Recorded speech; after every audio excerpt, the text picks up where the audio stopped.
আমি চলচলি এমই স্কুলৰ পৰা নগাঁও অসমৰ পৰা প্ৰকল্প প্ৰস্তুত কৰিছো। আমাৰ টিমটো হ'ল ফিউচাৰ।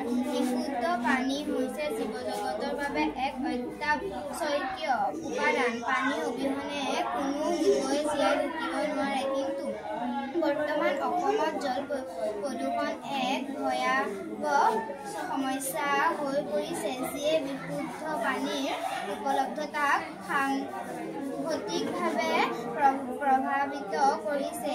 এই প্ৰদূষণৰ ফলত মানুহে বিভিন্ন ৰোগত সন্মুখীন হ'বলগীয়া হয়। এই পৰিস্থিতিত জল ফিল্টাৰৰ ভূমিকা অত্যন্ত গুৰুত্বপূৰ্ণ হৈ আছে। জল ফিল্টাৰ হৈছে এনে এক যন্ত্ৰ বা ব্যৱস্থা যিয়ে পানীৰ পৰা অপদ্ৰব্য, মাটি, ৰোগ সৃষ্টিকাৰী বেক্টেৰিয়া, পানীৰ পৰা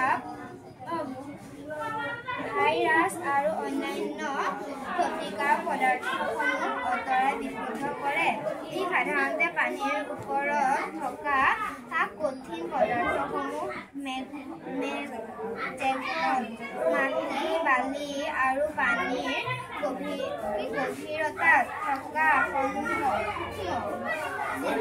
জীৱাণুসমূহ বাহিৰ কৰাত সহায় কৰে। জল ফিল্টাৰৰ প্ৰকাৰবোৰ বিভিন্ন ধৰণৰ হয়। কিছুমান ফিল্টাৰ সাধাৰণতে ওপৰৰ অপদ্ৰব্যবোৰ আঁতৰায়, আনহাতে কিছুমান উন্নত প্ৰযুক্তিৰ ফিল্টাৰ পানীৰ ভিতৰত থকা ৰাসায়নিক পদাৰ্থ আৰু আণৱিক স্তৰ অপদ্ৰব্যও আঁতৰ কৰিব